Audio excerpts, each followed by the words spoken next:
Hello student, today we start a new chapter electricity.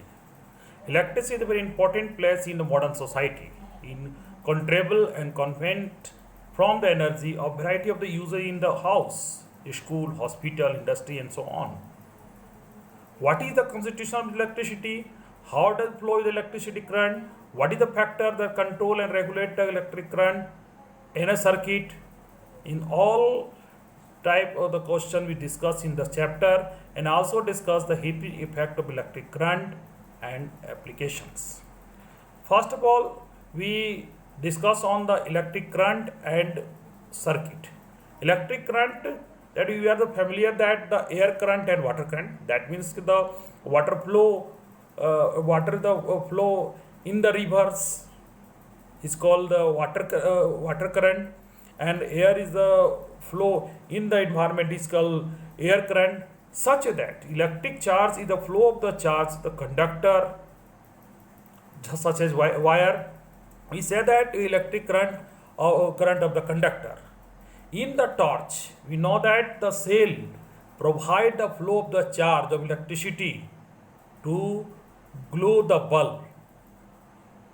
That means we have also with torch have to give the light when the switch on. What do you mean the switch on? Switch on that means a switch is the make a connecting link between the cell and the bulb. A continuous closed path of electric current is called circuit. A continuous and closed path of electric current is called circuit. And electric current is expressed by the amount of the charge flow through the particular area in unit of time. In other words, we say the rate of the flow of the electric charge is called electric current. Or we know that the charge or the positive charge flow to the negative way. So the direction of electric current. That means बच्चों में इस chapter में हमने जाना कि पहले बात तो ये समझ लीजिए इलेक्ट्रिसिटी जो होता है आज के डेट में बहुत ही आपको मालूम होना चाहिए कि बहुत ही इम्पोर्टेंस है. बिना इलेक्ट्रिसिटी के आज लगता जीवन ही असंभव है.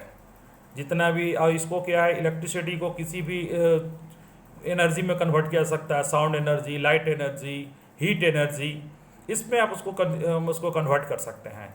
आज हॉस्पिटल हो चाहे स्कूल हो, सारे जगह पर इंडस्ट्री हो, सारे इलेक्ट्रिसिटी के बारे में सोचिए कि आज जीवन की कल्पना, मॉडर्न कल्पना करना ही मुश्किल है. तो आज हम इस चैप्टर में पढ़ेंगे कि आखिर इलेक्ट्रिसिटी में क्या कॉन्स्टिट्यूशन है, इसमें क्या किससे ही बना रहता है, और इसमें इलेक्ट्रिक सर्किट क्या है, और कौन सा फैक्टर कंट्रोल करता है इसका, और इसका हीटिंग इफेक्ट, मतलब हीटिंग इफेक्ट यानी कि इलेक्ट्रिक जब फ्लो करेगा तो हीट पैदा करता है, तो उसके बारे में, और उसके एप्लीकेशन, उसका कहाँ का एप्लीकेशन होता है. जैसे कि आप घर में आयरन इस्तेमाल करते होंगे, ठंडी के मौसम में जो हम लोग वाटर हीटर इस्तेमाल करते हैं, वो भी आपका एक हीटिंग इफेक्ट में आता है. तो पहले हम लोग बात करेंगे इलेक्ट्रिक करंट और सर्किट का. तो इलेक्ट्रिक करंट का मतलब होता है, जैसे कि करंट का मतलब समझते हैं फ्लो ऑफ द चार्ज. जैसे कि पानी का फ्लो और एयर का, जैसे पानी का फ्लो जैसे कि रिवर में होता है तो उसको हम लोग कहते हैं करंट, वाटर करंट, और हवा का फ्लो अगर इन्वायरमेंट हो तो उसको कहते हैं एयर करंट. उसी तरह से ये इलेक्ट्रिसिटी का जो चार्ज होता है जो कंडक्टर में, उसी को हम लोग कहते हैं electric current in the conductor. जैसे आपको मालूम होना चाहिए कि जो बैटरी होता है उसमें पॉजिटिव नेगेटिव, आप देखिएगा ऊपर में पॉजिटिव होता है, नीचे नेगेटिव होता है. तो वो उसमें क्या होता है, चार्ज होता है, और वही फ्लो जब करता है तभी जाके कहने का मतलब है कि वो बल्ब ग्लो करता है. उसमें भी हम लोग क्या करते हैं, अगर टॉर्च की बात करते हैं तो उसके क्या होता है, कंट्रोल करने के लिए हम लोग उस पर एक स्विच लगाते हैं, और स्विच जब ऑन करते हैं तो वो जलता है, स्विच ऑफ कर देते हैं तो वो नहीं जलता है. तो यानी स्विच जो होता है वो उसका वो लिंक है, वो बैटरी से और बल्ब से, ठीक है, ये दोनों का लिंक है. वो क्या होता है, लिंक को जब वो कनेक्टेड होगा तो बल्ब जलेगा, जब छूट जाएगा तो नहीं जलेगा. तो ये कहते हैं continuous close path of electric current, ये continuous close path of electric current is called circuit. उसी को हम लोग सर्किट कहते हैं. सर्किट का मतलब है कंटिन्यूस एंड क्लोज पाथ, जिसमें स्विच भी होता है, उसमें जो क्लोज करते हैं तो वो से एक सर्किट बनाता है. ठीक है, तो उसको इलेक्ट्रिक सर्किट कहते हैं। ठीक है, अब उसके बाद हम लोग आते हैं कि इलेक्ट्रिक करंट। इलेक्ट्रिक करंट क्या है? तो ये करंट जो होता है उसको हम लोग कहते हैं कि वो अमाउंट, उसको चार्ज जो फ्लो करेगा पर यूनिट टाइम में जितना चार्ज फ्लो करेगा वही उसका कहलाता है इलेक्ट्रिक करंट। ठीक है, तो और एक बात और बताना चाहेंगे कि ये जो होता है इलेक्ट्रॉन जो होता है हमेशा पॉजिटिव से नेगेटिव की ओर ही जाता है। ठीक है, और उसी को हम लोग कहते हैं इलेक्ट्रिक डायरेक्शन जो है उसका आपका हमेशा उसका वही डायरेक्शन कहलाता है, क्योंकि वो हमेशा फ्लो करता है पॉजिटिव से नेगेटिव की ओर। जैसे कि इसमें इसको एक एक्सपेरिमेंट, इसके एक एक्सप्रेशन के आधार पे देख सकते हैं, I बराबर Q into T. That means कि जितना आवेश, जितना चार्ज फ्लो करेगा पर यूनिट टाइम में वही कहलाता है करंट, और उसी को हम लोग डिनोट करते हैं एम्पियर से। एम्पियर जो था वो एक वैज्ञानिक एडम मेरी एम्पियर नाम था उनका, उसी के नाम पर उसका एम्पियर रखा गया है। ठीक है, और आपको इससे पहले जो चैप्टर जो है, कहने का मतलब है क्लास 9 में आपको मैंने बताया था ये एटॉमिक स्ट्रक्चर, उसमें मैंने बताया था कि वो होता है इलेक्ट्रॉन, प्रोटॉन और न्यूट्रॉन का बना होता है।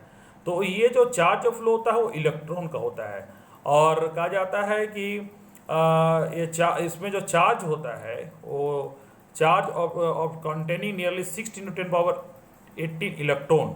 ठीक है, और इसका जो हम लोग अगर एक्सप्रेस करेंगे उसको कूलम में, तो 1.6 यानी कि 10⁻19 कूलम इलेक्ट्रिक करंट का जो होता है उसका एम्पियर होता है। और इसका नेम जो फ्रेंच साइंटिस्ट जो था मैंने बताया जिसके आधार पर किया गया। ये है आपका क्लोज सर्किट में दिखाया गया है, जिसमें एक एम्पियर को और एक बल्ब को और ये बैटरी के कनेक्शन को दिखाएगा, और ये किया, ये यही कहलाता है आपका इलेक्ट्रिक सर्किट। और ये जो पर यूनिट जो चार्ज फ्लो करेगा, वो इलेक्ट्रिक करंट कहलाता है। ठीक है, यानी फ्लो ऑफ द चार्ज ही कहलाता है इलेक्ट्रिक करंट। और ये जो पूरा सर्किट जो बना होता है जिसमें एक स्विच भी जो ऑन होता है, तो उसी को हम लोग कहते हैं इलेक्ट्रिक सर्किट। हम लोग नेक्स्ट वीडियो में बात करेंगे पोटेंशियल डिफरेंस पर, इलेक्ट्रिक पोटेंशियल डिफरेंस और इलेक्ट्रिक पोटेंशियल होता क्या है और उसका डिफरेंस क्या होता है, इसके बारे में आज के वीडियो में यहीं तक। Thank you.